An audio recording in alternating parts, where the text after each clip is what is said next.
हरे कृष्ण। तो 9वें अध्याय में हमने देखा कि भगवान स्टार्ट कर रहे हैं कि कौन सुन सकता है और कौन नहीं सुन सकता।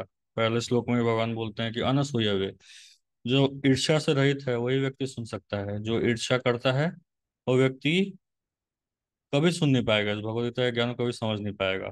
फिर जो भगवान का मित्र है, भगवान का सखा है, रहस्यम ह्येतद उत्तमम, तभी जाकर के उसको ये समझ में आएगा। फिर आगे चल करके भगवान बोलते हैं कि ऐसे लोगों का क्या गति होता है जो इस ज्ञान को नहीं समझते हैं, और ऐसे लोगों का क्या गति होता है जो इस ज्ञान को समझते हैं। भगवान आगे चल करके महात्मा का डेफिनेशन बताते हैं। महात्मानस्तु माम पार्थ दैवीं प्रकृति आश्रितम। तो भगवान बोलते हैं जो दैवी प्रकृति का आश्रित है, जो भगवान पर आश्रित है, वही व्यक्ति को महात्मा कहा जा सकता है। जो भगवान को ही परम नियंता मानता है, भगवान पर ही आश्रित है, भगवान पर पूरा डिपेंडेंट है, उसी व्यक्ति को महात्मा कहा जा सकता है। ऐसे किसी को भी महात्मा का टैगलाइन लगाना ठीक नहीं है।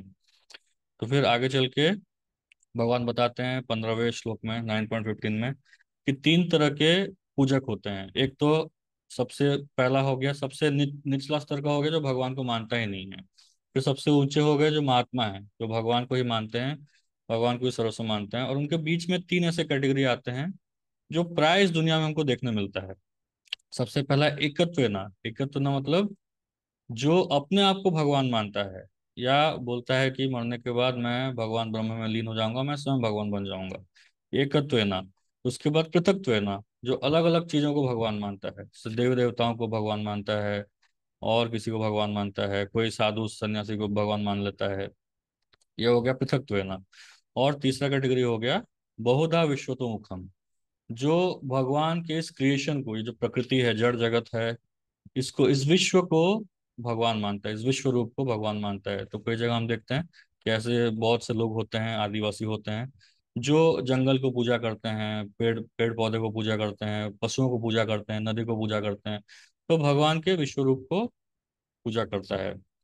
फिर उसके बाद 16 से लेकर 19 तक, 16 से 19, 16 से 19 में भगवान ने वही विश्व रूप के बारे में बताया है। भगवान बोलते हैं, भगवान हर वो चीज बोल देते हैं, हर वो चीज हम सोच सकते हैं, मैं नदी हूँ, मैं सूर्य हूँ, मैं वेद हूँ, मैं ये हूँ, मैं वो हूँ, मतलब हर वो चीज जो जो हम सोच सकते हैं इस विश्व में, भगवान बोलते हैं कि हर वो चीज मैं हूँ।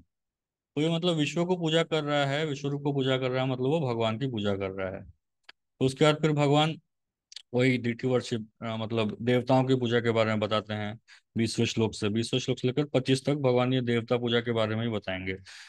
तो 20वें श्लोक में भगवान बोलते हैं कि जो अ, इंद्र के लोग या स्वर्ग लोक में जाना चाहते हैं, वो वेदों का अध्ययन करके, मतलब वेदों में जो दिया गया है उसके हिसाब से मेरी, मतलब इंद्र की पूजा करके इंद्रलोक में जाते हैं। लेकिन जैसे उनका पुण्य खत्म हो जाता है, वो फिर से इस भौतिक जगत में वापस आते हैं, और फिर से उनको कर्म करना होता है। कुछ क्षीणे पुण्य मर्त्यलोकम विशंति। तो ये कंटिन्यूअसली ये सर्कल चलते रहता है। एक व्यक्ति पुण्य करता है, पुण्य करके स्वर्ग जाता है, जैसे उसका पुण्य खत्म हो जाता है, उसके बाद वो, जैसे होता है ना, किसी को अगर फॉरेन जाना है, किसी को स्विट्जरलैंड जाना है या पेरिस जाना है, तो उसके पास जितना धन है उसके हिसाब से ही वो वहां जा करके रह पाएगा, उतना एंजॉय कर पाएगा। तो वैसा ही होता है, जितना पुण्य एक व्यक्ति ने कमाया है, वेदों के हिसाब से जितना पुण्य कमाया है, उतने समय तक ही जा करके वो व्यक्ति स्वर्ग में रह सकता है, उसके बाद उसको वापस आना ही पड़ेगा। तो क्षीणे पुण्य मर्त्यलोकम विशंति, वापस आने के बाद फिर से या तो अच्छा कर्म करे या बुरा कर्म करे, जो भी है उसके हिसाब से उसका अगला शरीर उसको मिलेगा। तो ये भगवत गीता जो है, भगवत गीता, श्रीमद् भगवत गीता, ये भगवान का गीत है, ये भगवान का पर्सनल टॉक है। मतलब हम जब पढ़ते हैं भगवत गीता को, तो ये हम भगवान से डायरेक्टली बातचीत कर रहे हैं। ये ऐसा नहीं कि भगवान ने केवल अर्जुन को बताया था ना, ये केवल अर्जुन के लिए नहीं था, ये हम सबके लिए है। इसलिए आप देखिए, जो लोग, जिन लोगों ने बार बार भगवत गीता पढ़ा होगा, उनको ये अनुभूति होगी कि भगवत गीता जब भी हम पढ़ते हैं तो कुछ ना कुछ नया फीलिंग होता है, कुछ ना कुछ नया एक्सपीरियंस होता है। क्यों? क्योंकि ये भगवान के साथ स्वयं बातचीत है। तो जब हम कुछ परेशान होते हैं, भगवत गीता पढ़ लेते हैं, तो भगवान उसके हिसाब से हमको सोल्यूशन देते हैं। श्लोका वही है, लेकिन सॉल्यूशन हमको हमारे हिसाब से, हमारे कंडीशन के हिसाब से भगवान हमको वो सोल्यूशन दे देते हैं। इसलिए हमको बार बार भगवत गीता पढ़ना चाहिए, क्योंकि ये भगवान की वाणी है, भगवान स्वयं बात कर रहे हैं, भगवान की वाणी है। ये आज का जो ये श्लोक हम पढ़ेंगे 9.22, उसमें भी भगवान जो एक स्टोरी आता है, उसमें एक कहानी आता है, उसमें भगवान दिखाते हैं कि हाँ, ये मेरी स्वयं की वाणी है, मैं स्वयं हूँ, जो भगवत गीता है मैं स्वयं हूँ।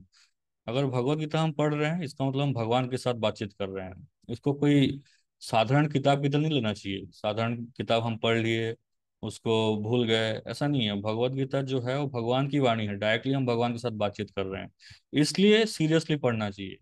भगवत गीता को जितना सीरियसली पढ़ेंगे, उतना हमारे जीवन के प्रॉब्लम्स के सॉल्यूशन हमको बहुत आसानी से, एकदम इंस्टेंटली हमको सॉल्यूशंस मिलते रहेंगे। इसलिए भगवत गीता को स्वयं भगवान मान करके हमें पढ़ना चाहिए। तो आज का जो श्लोक है 9.22, यहाँ से हम स्टार्ट करेंगे।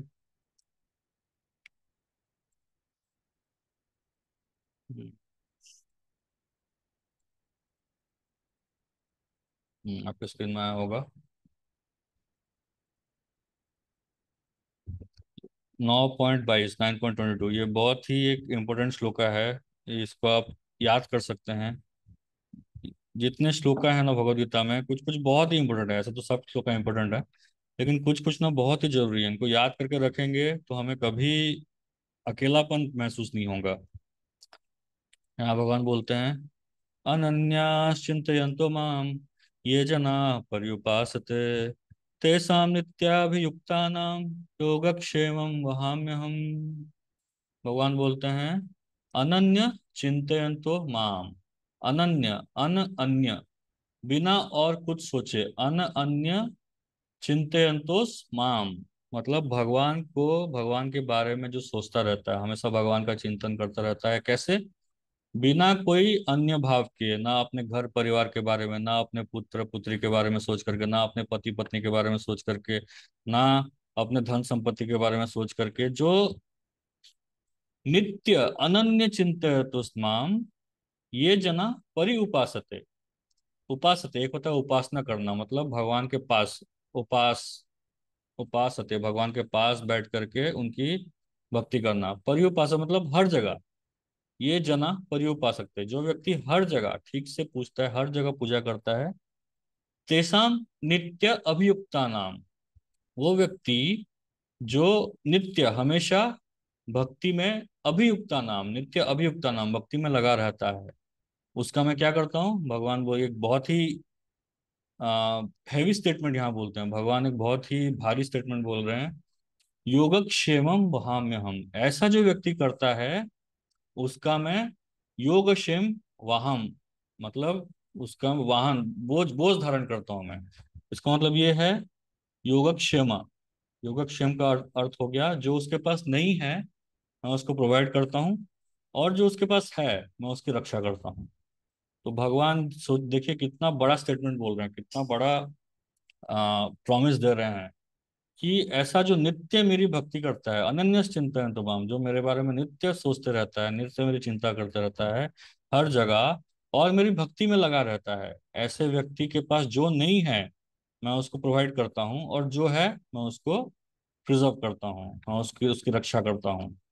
तो भगवान बोल रहे हैं, किंतु जो लोग अनन्य भाव से मेरे दिव्य स्वरूप का ध्यान करते हुए निरंतर मेरी पूजा करते हैं, उनकी जो आवश्यकताएं होती हैं उन्हें मैं पूरा करता हूँ, और जो कुछ उनके पास है उनकी रक्षा करता हूँ। देखिए कितना गहरा स्टेटमेंट भगवान बोल रहे हैं। यहाँ शब्द यूज किया गया है योगक्षेमम वहाम्यहम। वहाम्यहम मतलब उसको ढोना। भगवान ढो के लेके जाते हैं, मतलब जो उसको चाहिए, भगवान के भक्त को जो चाहिए वो भगवान अपने कंधे पे, सर पे ढो करके लेकर के आते हैं। ऐसा होता है ना, बड़ा सा टोकरी सब्जी जब लेके आते हैं ढो के आते हैं, वैसे ही भगवान जो भक्त को चाहिए होता है वो ढो करके लेकर के आके भक्त को डिलीवर करते हैं। तो ये भगवान की महानता है। इस इसके ऊपर एक, ये इसी पर्टिकुलर श्लोक के ऊपर एक बहुत अच्छी कथा आती है। एक बार एक ब्राह्मण थे, कुछ कई सालों, कुछ 500 700 साल पहले की बात है ये। एक ब्राह्मण थे जिनका नाम था अर्जुन मिश्रा। उनको अर्जुन आचार्य के नाम से भी जाना जाता था। और ये जो ब्राह्मण थे ये हमेशा गीता का अध्ययन करते रहते थे, हमेशा गीता पढ़ाई करते रहते थे, और गीता के ऊपर प्रवचन दिया करते थे। और क्योंकि ब्राह्मण थे, ब्राह्मण का तो कर्तव्य है कि जो जितना भगवान के ऊपर डिपेंड होकर के जितना मिला उसके हिसाब से ही अपना मेंटेनेंस करना। तो जो जाते थे भिक्षा करने के लिए, भिक्षा कुछ मिला तो उससे मेंटेन करते थे, नहीं मिला तो वैसे ही भूखे पेट रह जाते थे। तो ऐसा करके चलते रहते थे। और ऐसा करते करते भगवत गीता का अध्ययन करते थे, हर जगह जा करके भगवत गीता का प्रचार करते थे। इसलिए उनका नाम वहाँ उस लोकेलिटी में, पुरी में रहते थे, उनका नाम गीता पंडा भी पड़ गया था, क्योंकि वो भगवत गीता के ऊपर बहुत विश्वास करते थे। तो ये जो ब्राह्मण थे, ये हमेशा अध्ययन किया करते थे। लेकिन जब ये श्लोक ये पढ़ने लगे, जब ये श्लोक पढ़ते रहते थे, उनके दिमाग में आता था कि वहां में हम भगवान ढोएंगे क्यों, भगवान कैरी क्यों करेंगे, वो तो कैसे किसी को भेज करके किसी तरह से उसको फुलफिल कर देंगे, अपने कोई माध्यम से फुलफिल कर देंगे। तो भगवान पर्सनली आकर के किसी के नेसेसिटीज को, भक्त जो भी हो, उसके नेसेसिटीज को भगवान खुद क्यों ढोएंगे, ऐसा ये मुझे लगता है कुछ तो गलत कहीं पे प्रिंट हो गया है, कहीं कुछ गलत किसने बोल दिया है, या जिसने मतलब लिखा है वो शायद गलत लिख दिया है, ऐसा उनको लगा।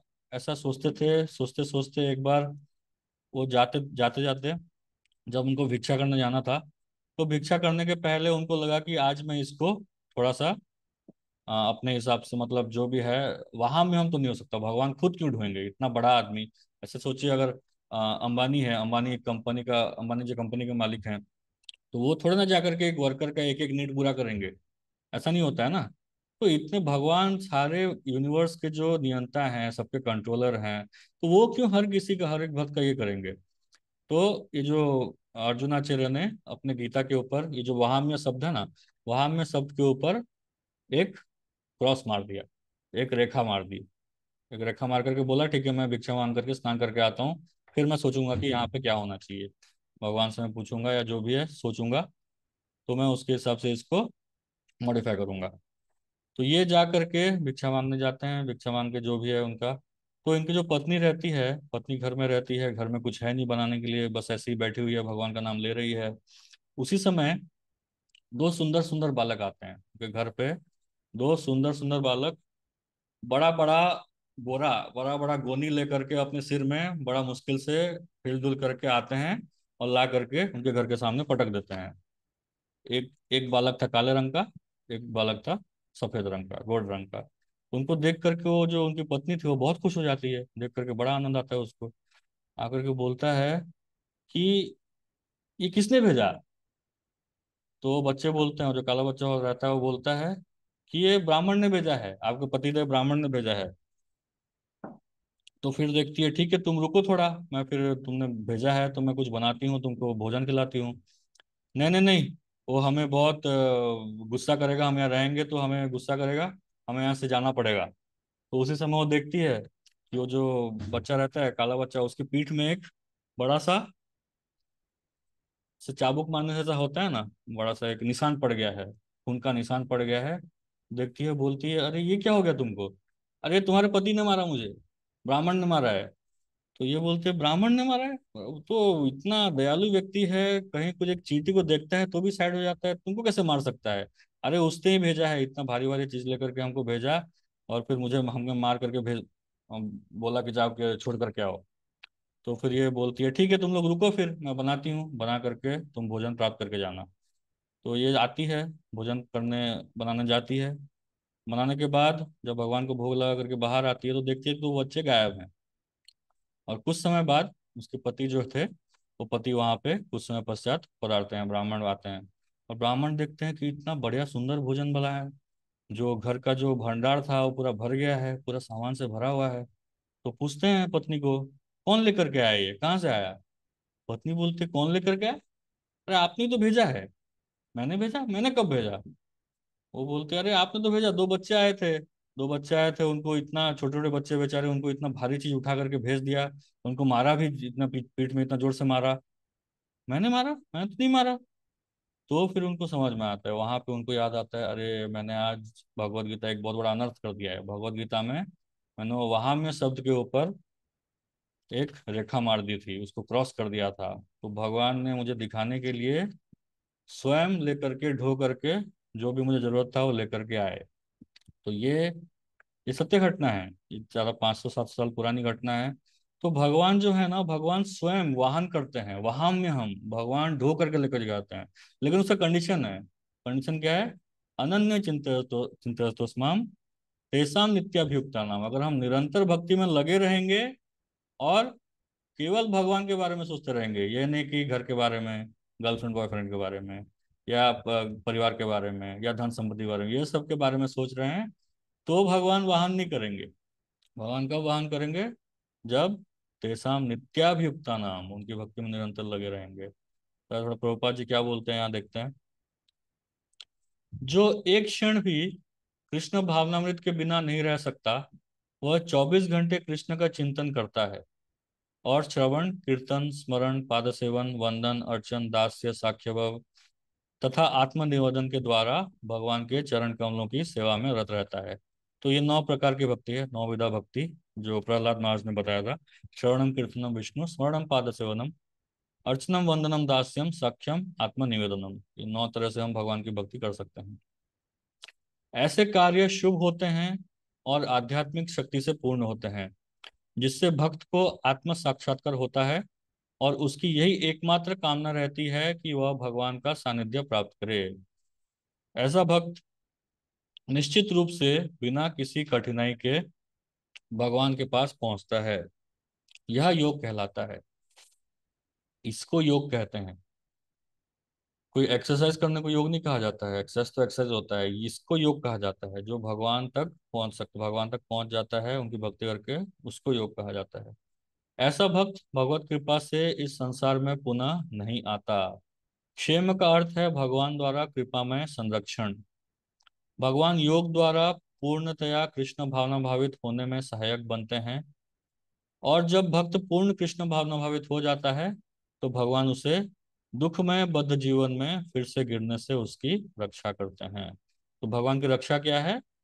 इस भौतिक जगत में वापस गिरना, वापस गिर करके जन्म मृत्यु के चक्कर में गिरना, वो सबसे बड़ा दुख है। उससे बचाना भगवान की सबसे बड़ी रक्षा है। तो भगवान उससे हमें बचा लेते हैं, इस भव सागर से पार लगा देते हैं। तो ये है भगवान की महानता, भगवान किस तरह से एक भक्त की सहायता करते हैं। तो फिर आगे अभी भगवान फिर बताएंगे कि जो अन्य देवताओं को पूजा करते हैं उनकी क्या गति होती है, वो किस तरह पूजा करते हैं, उसके बारे में भगवान और थोड़ा हल्का डिटेल में बताएंगे। नेक्स्ट श्लोक आता है 23 नंबर। ये पी अन्य देवता भक्ता यजन्ते श्रद्धयान्विता तेऽपि माम एव कौन्तेय यजन्ति अविधि पूर्वकम। यहाँ भगवान बोल रहे हैं, हे कुंती पुत्र, जो लोग अन्य देवताओं के भक्त हैं और उनकी श्रद्धा पूर्वक पूजा करते हैं, वास्तव में वे भी मेरी ही पूजा करते हैं, किंतु वे यह त्रुटिपूर्ण ढंग से करते हैं। तो भगवान बोल रहे हैं, यजंती अविधि पूर्वकम। जो देवताओं की पूजा है, भले ही वो भगवान का ही पूजा हो रहा है, लेकिन वो अविधि पूर्वकम है, इनडायरेक्टली है, प्रॉपर तरीका नहीं है। भगवान ये बता रहे हैं। तो कोई पढ़ना चाहेंगे तात्पर्य? हरे हरे कृष्ण प्रभु जी। हाँ। ऑडियो हरे कृष्ण प्रभु जी। हम्म, हरे कृष्णा। हरे कृष्णा, एक कोई एक पढ़िए। हाँ पढ़िए पढ़िए। श्री कृष्ण का कथन है, जो लोग अन्य देवता की पूजा में लगे होते हैं, वे अधिक बुद्धिमान नहीं होते। यद्यपि ऐसी पूजा अप्रत्यक्ष मेरी ही पूजा है। उदाहरणार्थ, जब कोई मनुष्य वृक्ष की जड़ों में पानी न डालकर उसकी पत्तियों तथा टहनियों में डालता है, तो वह ऐसा इसलिए करता है क्योंकि उसे पर्याप्त ज्ञान नहीं होता, या वह नियमों का ठीक से पालन नहीं करता। इसी प्रकार से शरीर के विभिन्न अंगों की सेवा करने का अर्थ है आ, अमाशय में भोजन की पूर्ति करना। इसी तरह विभिन्न देवता भगवान की सरकार के विभिन्न अधिकारी तथा निर्देश है। मनुष्यों का अधिकारियों या निर्देशों का द्वारा नहीं, अपितु सरकार द्वारा निर्मित नियमों का पालन करना होता है। इसी प्रकार हर एक को परमेश्वर की पूजा करनी होती है। इससे भगवान के सारे अधिकार तथा निर्देश स्वतः प्रसन्न होंगे। अधिकारी तथा निर्देशक तो सरकार के प्रतिनिधि होते हैं। अंत इन्हें घूस देना अवैध है। यहाँ पर इसी को अविधि पूर्वकम कहा गया है। दूसरे शब्दों में कृष्ण अन्य देवताओं की व्यर्थ पूजा का समर्थन नहीं करते। तो प्रभुपाद यहाँ पे देवताओं की पूजा को जैसे हम गवर्नमेंट ऑफिशियल से उनको घूस देकर कुछ काम करवाते हैं उसके साथ कंपेयर कर रहे हैं। तो यहाँ पर दूसरे जो देव देवताओं की पूजा है, भगवान यहाँ स्वयं बोल रहे हैं। यहाँ हमको कोई हमारी कोई वाणी नहीं है, किसी दूसरे की वाणी नहीं है। भगवान स्वयं बोल रहे हैं कि अन्य जो देवी देवताओं की पूजा है वो अविधि पूर्वकम है, वो प्रॉपर तरीका नहीं है। भले ही अल्टीमेटली वो मेरी ही पूजा है, लेकिन वो इनडायरेक्ट है, इनडायरेक्ट वे ऑफ वर्शिप है, वो प्रॉपर तरीका नहीं है। तो ये भगवान की वाणी है, और भगवान की वाणी में संदेह होगा तो फिर उसमें हमारी कोई गति रहेगी नहीं। भगवान की वाणी में पूर्ण विश्वास होना चाहिए, और तभी जाकर के उनकी भक्ति अच्छे से हो पाएगी। फिर आगे बताते हैं, नेक्स्ट श्लोक में भगवान बताते हैं, अहमि सर्व यज्ञानां भोक्ता च प्रभुरेव च न तो मामभिजानन्ति तत्त्वेन स तत्त्वेनातश्चवन्ति ते। भगवान बोल रहे हैं, मैं ही समस्त यज्ञों का एकमात्र भोक्ता तथा स्वामी हूँ। अतः जो लोग मेरे वास्तविक दिव्य स्वभाव को नहीं पहचान पाते वह नीचे गिर जाते हैं। तो ये 5वें अध्याय के 29वें श्लोक में ही भगवान बोलते हैं, भोक्ताराम यज्ञ तपसाम। तो सारे यज्ञों और तपस्याओं के भोक्ता कौन है? स्वयं भगवान है। भोक्ताराम यज्ञ तपसाम सर्वलोकमहेश्वरम सूर्यदम सर्वभूतानाम ज्ञातवाम शांतम रिच्छति। तो भगवान बोलते हैं, यहाँ भी भगवान फिर से बोल रहे हैं कि मैं ही समस्त यज्ञों का एकमात्र भोक्ता तथा स्वामी हूँ। आप देखेंगे, कोई भी यज्ञ होता है, कोई भी हम भगवान का यज्ञ करें या किसी भी देवी देवता का यज्ञ करें, तो उसमें भगवान वासुदेव या नारायण का नाम अवश्य आएगा, क्योंकि भगवान ही सारे यज्ञों के भोक्ता हैं। भगवान कोई यज्ञ पुरुष भगवान विष्णु को ही कहा जाता है। यज्ञ पुरुष कोई अन्य देवी देवताओं को नहीं कहा जाता। यज्ञ पुरुष या यज्ञ यज्ञ स्त्री नहीं होता है। यज्ञ पुरुष और कोई देवता को नहीं कहा जाता है, केवल भगवान विष्णु को ही यज्ञ पुरुष कहा जाता है। तो यज्ञ में आहुति डाल रहे हैं मतलब भगवान विष्णु को ही आहुति डाला जा रहा है, भगवान नारायण या विष्णु को ही आहुति दिया जा रहा है। तो ये एक साधारण लॉजिक है जिससे समझ सकते हैं कि भगवान श्री कृष्ण या विष्णु परम भगवान है। तो कोई पढ़ना चाहेंगे तात्पर्य, और कोई? हरे कृष्ण प्रभु जी। हाँ पढ़िए। तात्पर्य शिला प्रभुपाद की जय। यहाँ यह स्पष्ट कहा गया है कि वैदिक साहित्य में अनेक प्रकार के यज्ञ अनुष्ठानों का आदेश है, किंतु वास्तुतः में सब भगवान को ही प्रसन्न करने की निमित्त है। यज्ञ का अर्थ है विष्णु। भगवत गीता के 3 अध्याय में यह स्पष्ट कथन है कि मनुष्य को चाहिए कि यज्ञ या विष्णु को प्रसन्न करने के लिए ही कर्म करे। मानवीय सभ्यता का समग्र समग्र रूप वर्णाश्रम धर्म है, और ये विशेष रूप से विष्णु को प्रसन्न करने के लिए। इसलिए इस श्लोक में कृष्ण कहते हैं, मैं समस्त यज्ञों का भोक्ता हूँ क्योंकि मैं परम प्रभु हूँ। किंतु अल्पज्ञ इस तथ्य से अवगत न होने के कारण क्षणिक लाभ के लिए देवताओं को पूजते हैं। अतः वे इस संसार में आ गिरते हैं, उन्हें जीवन का लक्ष्य प्राप्त नहीं हो पाता। यदि किसी को अपनी भौतिक इच्छा की पूर्ति करनी हो तो अच्छा यही होगा कि वह इसके लिए परमेश्वर से प्रार्थना करे, यद्यपि ये शुद्ध भक्ति नहीं है। इस प्रकार उस वंचित फल प्राप्त हो सकेगा। हरे कृष्ण। हरे कृष्ण। तो यहाँ पे प्रभुपाद जी बोल रहे हैं कि अगर ऐसे कोई देवी देवता के पास जाना प्रॉपर नहीं है, जैसे मैंने पहले भी एक एग्जांपल दिया था कि जैसे एक छोटा बच्चा होता है, तो छोटा बच्चा जब एक दुकानदार के पास जाता है, तो दुकानदार के पास जा करके सोचिए एक मिठाई मांगता है या चॉकलेट मांगता है, तो दुकानदार क्या करता है? पैसा लेता है और चॉकलेट दे देता है, चॉकलेट या जो भी है मिठाई दे देता है बच्चे को। लेकिन उसी जगह अगर बच्चा माँ को मांगता है, तो माँ उसको एक चांटा लगाएगी पहले, क्यों खाना है चॉकलेट, नहीं खाना है। लेकिन जब वो उसको जो जरूरत की चीजें हैं वो सब चीजें ला करके माँ उसको देगी। लेकिन दुकानदार क्या है, जितना पैसा भरा उसके हिसाब से जो मांगा वो दे दिया। तो देवी देवता भी वैसे ही हैं, दुकानदार की तरह है। उनके पास जितना कैपेसिटी है उसके हिसाब से हम जितना भरेंगे पैसा, जितना हम मतलब उनका वेदों के हिसाब से जितना भी उनका पूजा करेंगे उसके हिसाब से वो हमको उतना दे देंगे। लेकिन भगवान जो है माँ के समान है। भगवान जानते हैं कि हमें क्या चाहिए और क्या नहीं चाहिए, क्या हम सही से संभाल पाएंगे, क्या सही से नहीं संभाल पाएंगे। तो इसलिए भगवान सुनते सब कुछ है, हम जो मांगते रहते हैं भगवान से, ये दे दो वो दे दो, भगवान सुनते हैं सब कुछ। लेकिन एक बार हम भक्ति में आ गए तो भगवान देखेंगे कि ये व्यक्ति इस चीज को संभाल पाएगा या नहीं, उसके बाद ही वो चीज को देंगे। अगर संभाल सकता है तो देखिए, ध्रुव महाराज की कथा आती है। ध्रुव महाराज चाहते थे ब्रह्मा जी से भी बड़ा राज्य चाहते थे, ब्रह्मा जी से ही बड़ा, उनके उनके पितामह से भी बड़ा राज्य चाहते थे। तो वो भगवान के ही पास गए, भगवान विष्णु के पास गए। भगवान ने उनको राज्य तो दिया, ध्रुव लोक दिया, ध्रुव तारा दिया, लेकिन साथ ही साथ उनकी जो भौतिक इच्छा थी कि मुझे ये चाहिए, मुझे राज करना है, मुझे बहुत बड़ा ये धन संपत्ति चाहिए, वो सबको शुद्ध कर दिया। शुद्ध करने के बाद ध्रुव महाराज को बहुत पछतावा हुआ। पछतावा होकर के वो बोलने लगे, भगवान के सामने रोने लगे, बोलने लगे, काचन विचिन्वन अपि दिव्य रत्नम।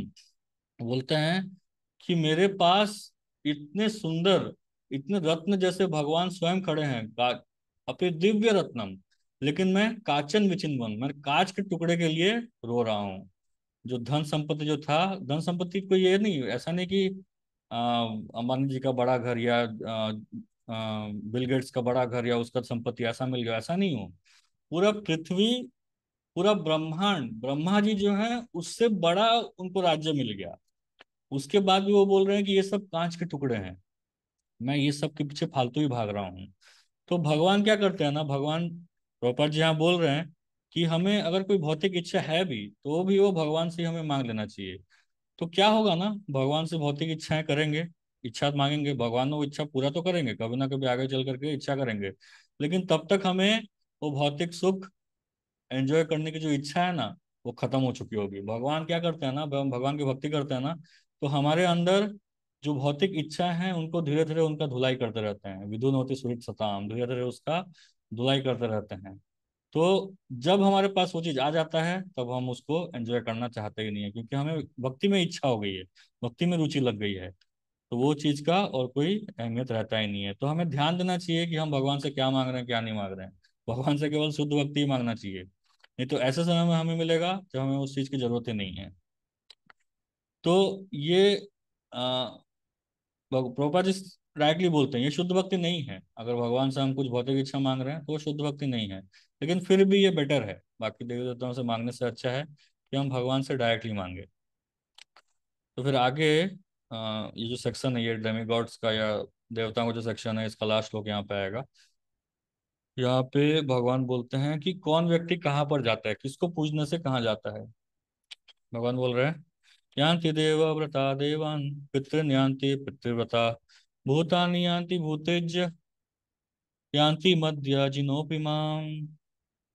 भगवान बोल रहे हैं, यान्ति देव व्रता देवान्, जो देवव्रत, भगवान मतलब देवताओं की जो पूजा करता है वो देवलोक में जन्म होता है।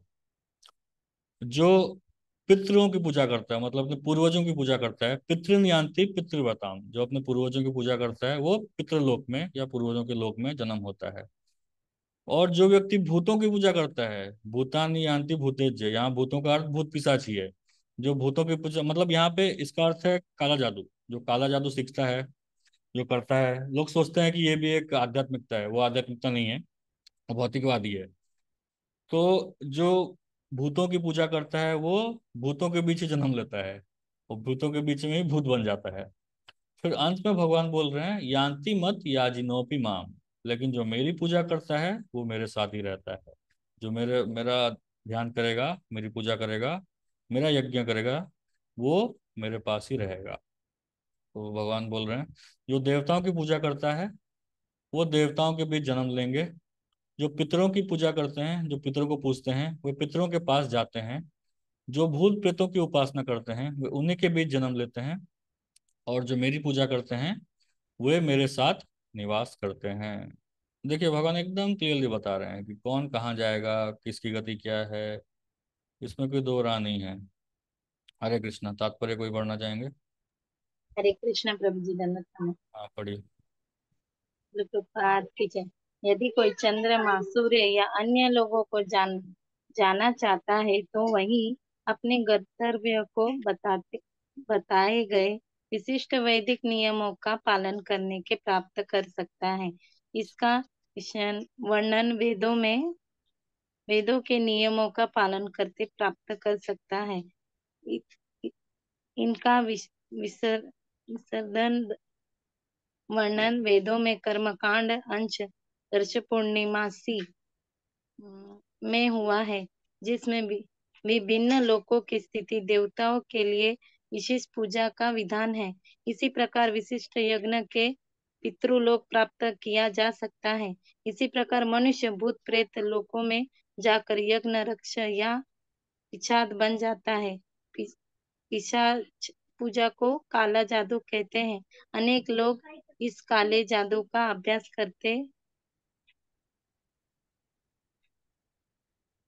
करते हैं और सोचते हैं कि ये आध्यात्मिक है, किंतु ऐसे कार्यकलापों को नितांत भौतिकवादी है। इसी तरह शुद्ध भक्त केवल भगवान की पूजा करने निस्संदेह वैकुंठ लोक तथा कृष्ण लोक की प्राप्ति करते हैं। इस लोक में माध्यम से ये समझना सुगम है कि जब देवताओं की पूजा करके कोई स्वर्ग प्राप्त कर सकता है, तो फिर शुद्ध भक्त कृष्ण या विष्णु के लोक क्यों नहीं प्राप्त कर सकते। दुर्भाग्य अनेक लोग को कृष्ण तथा विष्णु दिव्य लोकों की सूचना नहीं है। अंत में जानने के कारण वे नीचे गिर जाते हैं। यहाँ तक कि निर्विशेषवादी भी ब्रह्म ज्योतिष से नीचे गिरते हैं। इसी कृष्ण भावनामृत आंदोलन इस दिव्य सूचना को समझने मानव समाज के वितरित करता है और केवल हरे कृष्णा मंत्र के जाप से ही मनुष्य सिद्ध हो सकता है और भगवत धाम को प्राप्त कर सकता है। हरे कृष्ण। हरे तो जो कृष्णा। हरे कृष्णा। तो यहाँ पे प्रभुपाद जी बता रहे हैं कि दुर्भाग्यवश अनेक लोगों को कृष्ण तथा विष्णु के दिव्य लोगों की सूचना है ही नहीं। केवल लोग आजकल केवल स्वर्ग और नरक ये दो चीजें जानते हैं। स्वर्गवासी बोल देते हैं, तो पता नहीं किधर गया, नरक गया किधर गया वो पता नहीं, लेकिन सब उसको स्वर्गवासी बोल देते हैं। तो केवल स्वर्ग के बारे में ही जानते हैं, और स्वर्ग भी कहाँ है कुछ पता नहीं है, किधर स्थित है कुछ पता नहीं है। ये तक नहीं जानते कि सूर्य और चंद्र में भी देवता रहते हैं, वहां भी जीवन है, वहां भी जाना संभव है। वेदों के माध्यम से वहां जाना भी संभव है, इसके बारे में कुछ ज्ञान नहीं है। लेकिन भगवान यहाँ स्वयं बताते हैं, आप वेदों में जाएंगे तो कर्म कांड में सीधा सीधा बताया गया है कि सूर्य लोक में जाना है तो आपको क्या करना पड़ेगा, चंद्र लोक में जाना है आपको क्या करना पड़ेगा, आपको इंद्र लोक में जाना है तो क्या करना पड़ेगा, फिर आपको ब्रह्म लोक में जाना है क्या करना पड़ेगा। तो ऐसे अलग अलग लोगों में जाने के लिए अलग अलग विधियां हैं। वैसे ही पितृलोक, पितृलोक मतलब जहाँ पूर्वज लोग वास करते हैं, वहां जाने के लिए क्या करना पड़ेगा।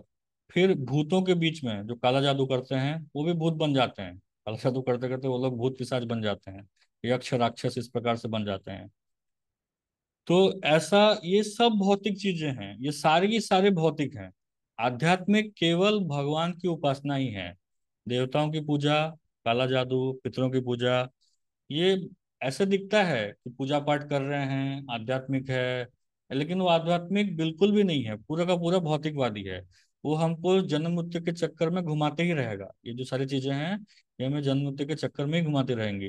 केवल भगवान का नाम, भगवान की भक्ति, वही हमें इस भौतिक जगत से निकाल सकता है। प्रभुपाद जी बोल रहे हैं इसलिए कृष्ण भावनामृत आंदोलन इस दिव्य सूचना को समूचे मानव समाज में वितरित करता है कि केवल हरे कृष्ण मंत्र के जाप से ही मनुष्य सिद्ध हो सकता है और भगवत धाम को वापस जा सकता है। केवल भगवान के नाम का उच्चारण करने से ही भगवत धाम को जाया जा सकता है, या फिर इस जन्म मृत्यु के चक्कर से छुटकारा पाया जा सकता है। दूसरा और कोई उपाय नहीं है। दूसरा और कोई उपाय नहीं है इस भौतिक जीवन से या जन्म मृत्यु के चक्कर से बाहर निकलने के लिए।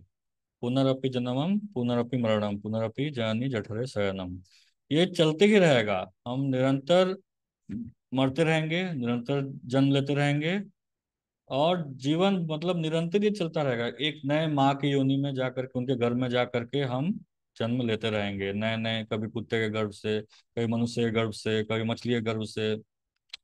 तो ऐसे अलग अलग जगह से ये जन्म मृत्यु का चक्कर चलता ही रहेगा। उससे केवल एक ही चीज बचा सकता है, वो क्या है? भगवान की भक्ति। तो भगवान वही बोल रहे हैं कि जो मेरी उपासना करता है वो ही मेरे पास आता है, वो मेरे साथ रहता है। तो भगवान के पास जाना मतलब जन्म मृत्यु के बंधन से मुक्त हो जाना। बाकी हर जगह हम जन्म मृत्यु के बंधन में बंधे रहेंगे। तो यहाँ तक भगवान, ये जो श्लोक है 25वें श्लोक तक, यहाँ तक भगवान देवता पूजा के बारे में बताते हैं, शुद्ध भक्ति के बारे में बता तो रहे हैं, लेकिन साथ ही साथ थोड़ा थोड़ा देवता, थोड़ा हो गया विश्व रूप, ये सब के बारे में थोड़ा थोड़ा बता रहे हैं। अभी से जो 26वां श्लोक है, इसमें भगवान केवल शुद्ध भक्ति बताएंगे कि कैसे मेरी भक्ति की जानी चाहिए। केवल उतना, केवल शुद्ध भक्ति के बारे में ही व्याख्यान करेंगे भगवान। यहाँ वहां से कुछ भी यहाँ वहां से नहीं घुसाएंगे। मेरी भक्ति कैसे करनी चाहिए, भगवान की भक्ति कैसे करनी चाहिए, उसके बारे में बड़ा डिटेल में, बड़े विस्तार से भगवान बताएंगे। ये 26वां श्लोक आता है, ये भी बहुत फेमस श्लोक है। 9.26, 9 का 26वां श्लोक।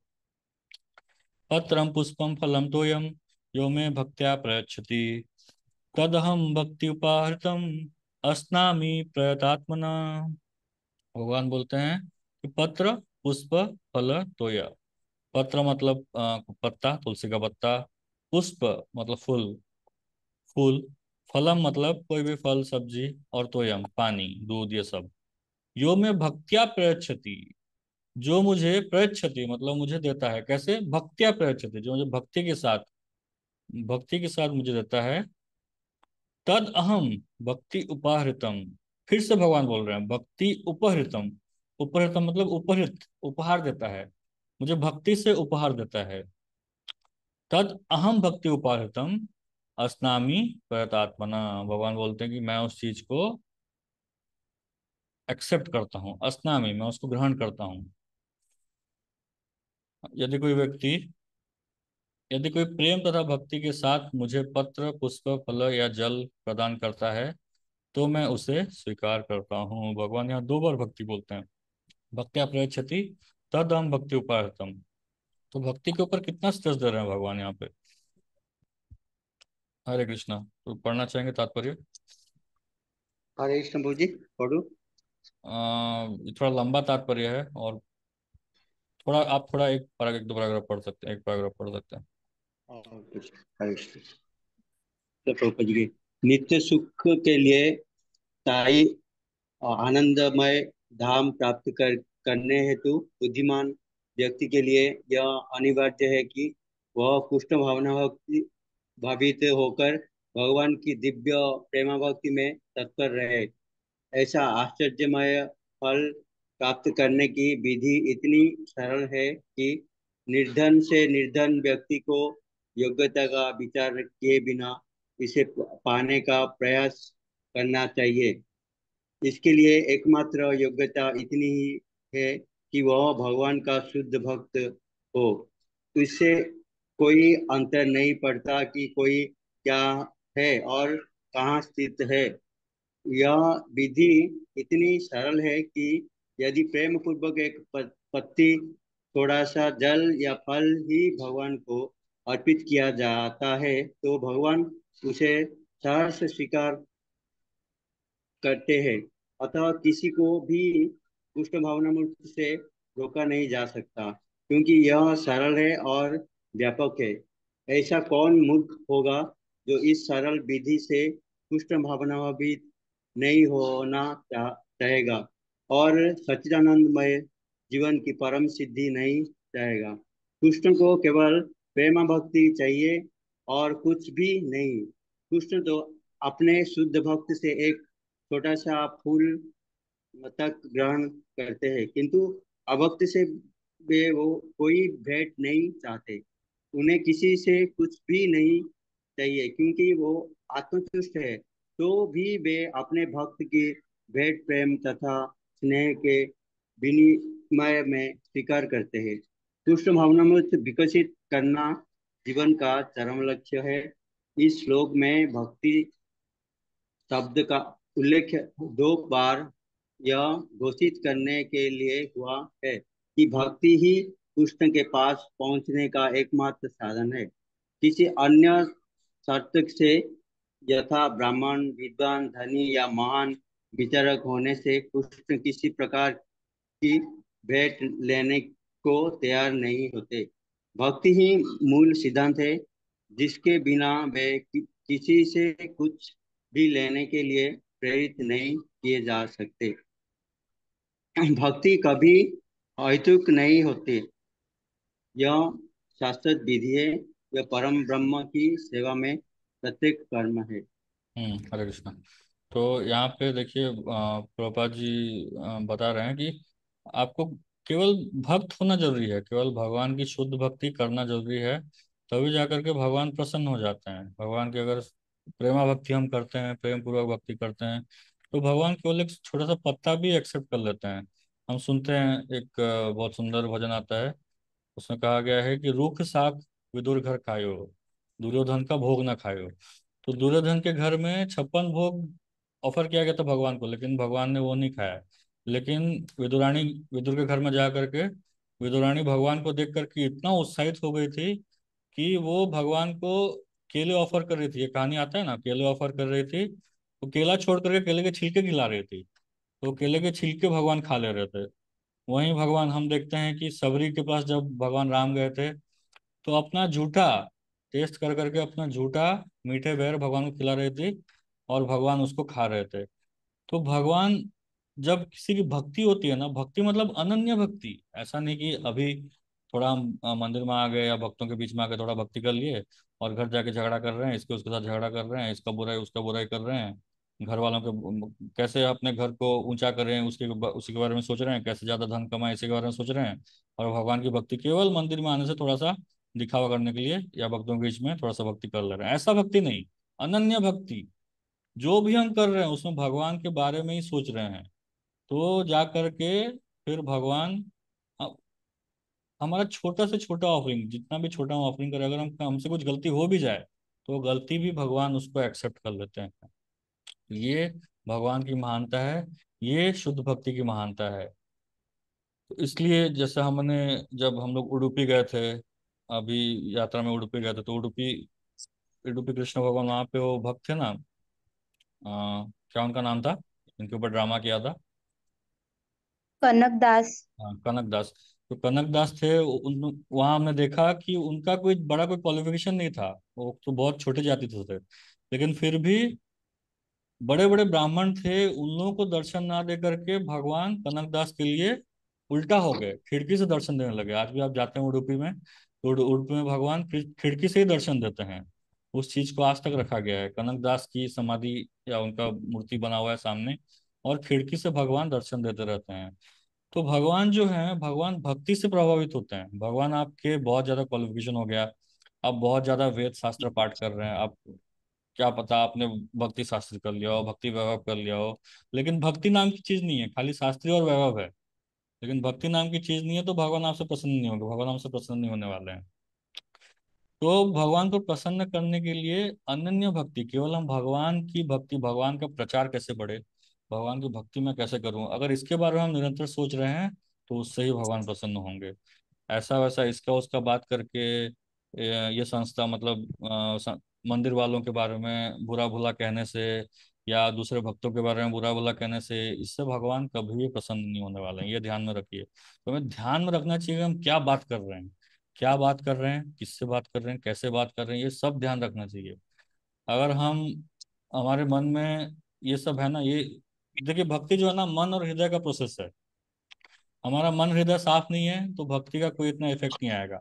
सालों साल हम मंदिर आते रहेंगे, माला घिसते रहेंगे, लेकिन हमारे चेतना में कोई फर्क नहीं आएगा। जब तक हम अपनी ओर से प्रयास नहीं करेंगे ना, तब तक हमारे जीवन में कोई परिवर्तन आने वाला नहीं है। भले ही हम जितना भी एक्सटर्नल 16 माला, 32 माला, 64 माला, 128 माला, जितना ही माला करते रहें, लेकिन फिर भी जब तक हम मतलब कॉन्शियस एंडिवर नहीं डालेंगे, तब तक हमारे हमारे जीवन में चेंज होने वाला नहीं है। तो इसलिए भक्ति, भगवान केवल भक्ति देखते हैं। हरे कृष्णा। यहाँ से कोई और पढ़ सकते हैं? पढ़ो प्रभु जी, प्रभु जी। नहीं नहीं, और कोई, अंजलि पढ़ो। यह बतला कर कि वे ही एकमात्र भोक्ता, आदि स्वामी और समस्त यज्ञ भेंटों के वास्तविक लक्ष्य हैं। अब भगवान कृष्ण यह बताते हैं कि वे किस प्रकार की भेंट पसंद करते हैं। यदि कोई शुद्ध होने तथा जीवन के लक्ष्य तक पहुंचने के उद्देश्य से भगवत भक्ति करना चाहता है तो उसे चाहिए कि वह पता करे कि भगवान उससे क्या चाहते हैं। कृष्ण से प्रेम करने वाला उन्हें उनकी इच्छित वस्तु देगा और कोई ऐसी वस्तु भेंट नहीं करेगा जिसकी उन्हें इच्छा न हो या उन्होंने न मांगी हो। इस प्रकार कृष्ण को मांस, मछली तथा अंडे भेंट में नहीं किए जाने चाहिए। यदि उन्हें इन वस्तुओं की इच्छा होती तो वे इनका उल्लेख करते हैं। उल्टे वे स्पष्ट आदेश देते हैं कि उन्हें पत्र, पुष्प, जल तथा फल अर्पित किए जाएं और वे इन्हें स्वीकार करेंगे। अतः हमें यह समझना चाहिए कि मांस, मछली तथा अंडे स्वीकार नहीं करेंगे। शाक, अन्न, फल, दूध तथा जल ये ही मनुष्यों के लिए उचित भोजन है और भगवान कृष्ण ने भी इन्हीं का आदेश दिया है। इसके इनके अतिरिक्त हम जो भी खाते हैं वह उन्हें अर्पित नहीं किया जा सकता क्योंकि वे उसे ग्रहण नहीं करेंगे। यदि हम ऐसा भोजन उन्हें अर्पित करेंगे तो हम प्रेमा भक्ति नहीं कर सकेंगे। आगे बढ़ो प्रभु जी। बड़ो बड़ो। तृतीय अध्याय के 13वें श्लोक में श्री कृष्ण बताते हैं कि यज्ञ क्या उच्छिष्ट ही शुद्ध होता है। अतः जो लोग जीवन में प्रगति करने तथा भव बंधन से मुक्त होने की इच्छुक हैं उन्हें इसी को खाना चाहिए। उसी श्लोक में वे यह भी बताते हैं कि जो लोग अपने भोजन को अर्पित नहीं करते वे पाप भक्षण करते हैं। दूसरे शब्दों में उनका प्रत्येक कौर इस संसार की जटिलताओं में उन्हें बांधने वाला है। अच्छा सरल शाकाहारी भोजन बनाकर उसे भगवान कृष्ण के चित्र या आर्चा विग्रह के समक्ष अर्पित करके तथा नतमस्तक होकर हमें तुच्छ भेंट को स्वीकार करने की प्रार्थना करने से मनुष्य अपने जीवन में निरंतर प्रगति करता है। उनका शरीर शुद्ध होता है और मस्तिष्क के श्रेष्ठ तंतु उत्पन्न होते हैं जिससे शुद्ध चिंतन हो पाता है। सबसे बड़ी बात तो यह है कि समर्पण अत्यंत प्रेम पूर्वक करना चाहिए। कृष्ण को इसी तरह के भोजन की आवश्यकता नहीं किसी तरह के भोजन की आवश्यकता नहीं रहती क्योंकि उनके पास सब कुछ है। किंतु यदि कोई उन्हें इस प्रकार प्रसन्न करना चाहता है तो वे इस भेंट को स्वीकार करते हैं। भोजन बनाने, सेवा करने तथा भेंट करने में जो सबसे मुख्य बात रहती है वह है कि कृष्ण के प्रेमवश कर्म करना। एक मिनट। तो यहाँ देखिए, ये दो पैराग्राफ में प्रभुपाद जी ने दो कॉन्सेप्ट्स बताए हैं। तो सबसे पहले पैराग्राफ में प्रभुपाद जी बताते हैं कि भक्ति, केवल भक्ति से ही भगवान को जिता सकता है।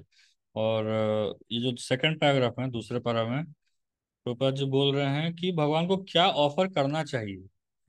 ऐसा नहीं, भगवान बोल रहे हैं पत्र पुष्प फलम तो है, भगवान ये नहीं बोल रहे कि अंडम मछली मांसम ये सब नहीं बोल रहे हैं। भगवान बोल रहे हैं पत्र पुष्प फलम तो। तो भगवान ने जो बोला है भगवान को वही ऑफर करना चाहिए। उनके हिसाब से, अपने हिसाब से हमें भगवान को चीजें ऑफर नहीं करनी चाहिए। आगे चल करके भी भगवान बोलेंगे, जब 16 17 17 18 अध्याय में आएगा, तो सत्वगुणी खाद्य कैसा होता है, रजोगुणी खाद्य कैसा होता है, तमोगुणी खाद्य कैसा होता है। तो हमें प्राय करके भगवान को सत्वगुणी चीजें ही ऑफर करनी चाहिए। तो भगवान हमें जो हमें मतलब हम अगर मांस मछली खा रहे हैं तो उसको ऑफर करके हम भगवान को ऐसा बोल रहे हैं। कोई अगर बोलता है कि भगवान को जो जो हम खाते हैं तो भगवान को ऑफर करके खाते हैं, तो हम अंडा मछली भी बना करके भगवान को ऑफर करके खिलाएंगे, ऐसा नहीं है। भगवान जो बोलते हैं वही हमें भगवान को भोग लगाना चाहिए।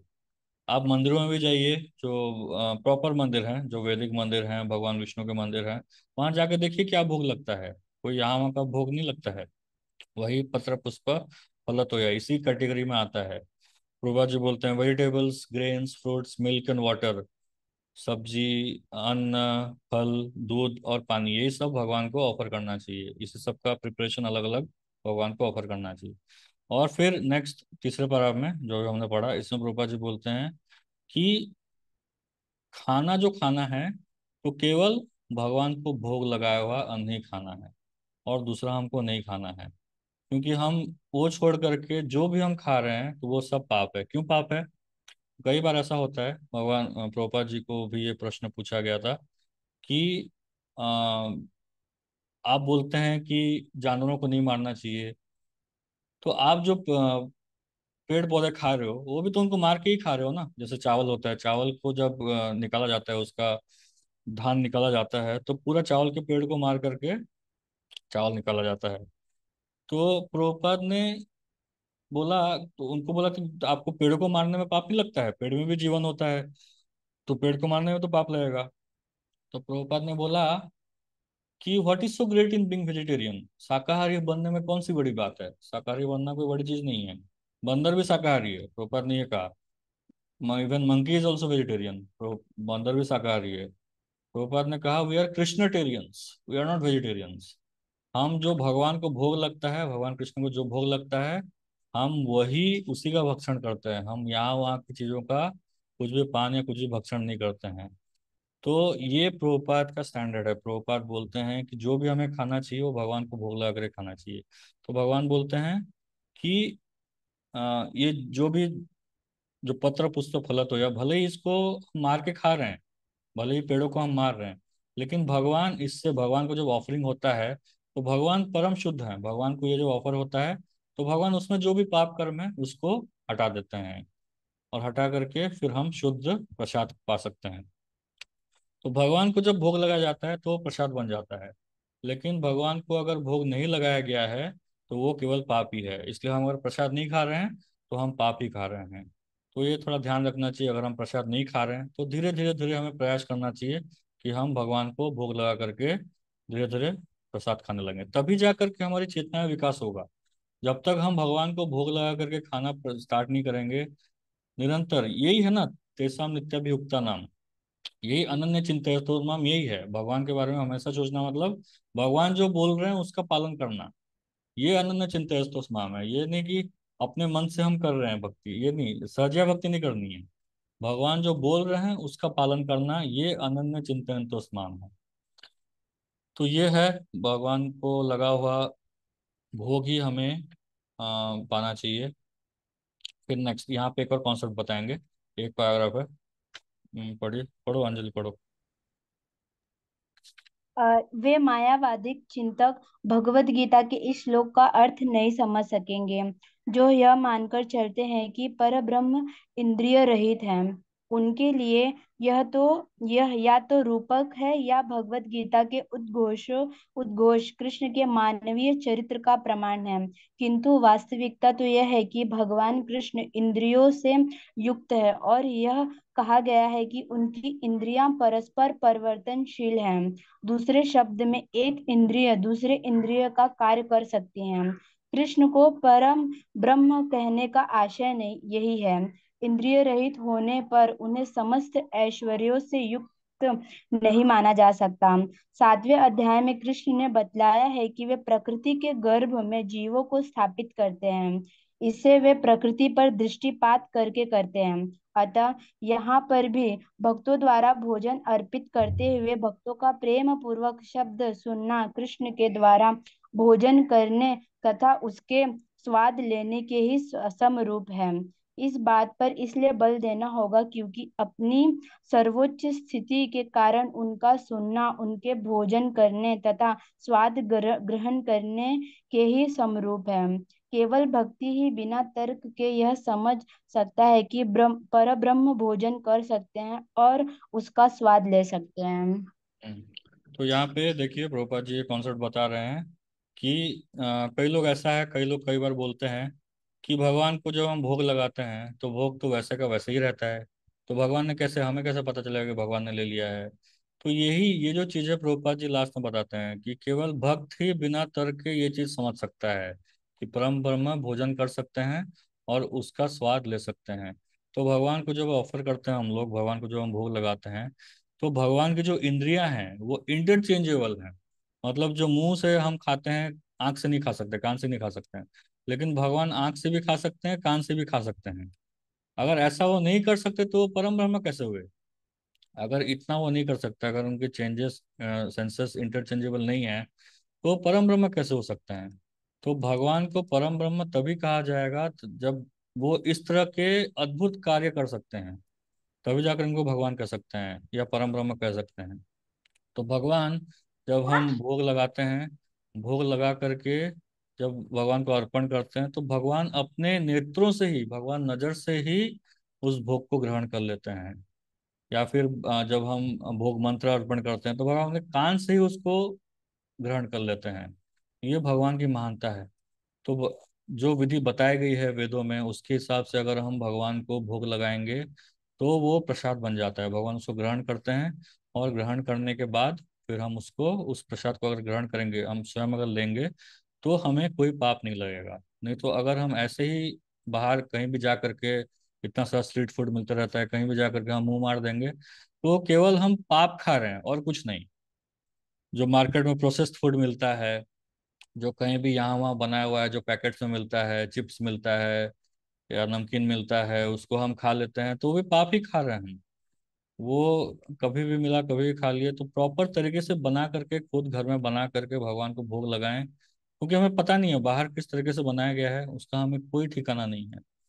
उसमें क्लीननेस का स्टैंडर्ड रखा गया है नहीं गया है। उसमें कीड़े, जो मैदा में कीड़े पड़ते हैं, है ना, वो मैदा में जो कीड़े पड़ते हैं, वो कीड़ों को हटाया गया है कि नहीं, उस कीड़ों का ध्यान रखा गया है कि नहीं। फिर जो दूध है, दही, ये सब का ठीक से सब क्लीननेस रखा गया है कि नहीं, तो वो सब हम नहीं ध्यान रखते हैं, वो हम जानते नहीं है। तो उन चीजों को हम भगवान को भोग नहीं लगा सकते, क्योंकि वो सब शुद्ध नहीं है। ध्यान रखिए कि वो सब चीज भगवान को भोग लगा करने के लायक नहीं है, क्योंकि वो साफ नहीं है, वो शुद्ध नहीं है। भगवान को केवल शुद्ध चीजें ही भोग लगानी चाहिए। और हमें क्या खाना चाहिए? केवल प्रसाद खाना चाहिए।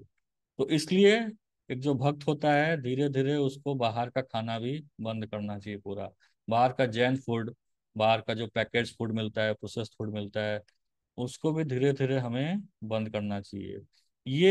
ये शुद्ध भक्ति है। देखिए, मैं जो बता रहा हूँ, तो प्रभुपाद जी जो भी बता रहे हैं, ये शुद्ध भक्ति है। हमें अगर भगवान प्राप्ति करना है, भगवत प्राप्ति करना है, तो ये स्टैंडर्ड मेंटेन करना ही पड़ेगा, ये स्टैंडर्ड पे हमको पहुंचना पड़ेगा।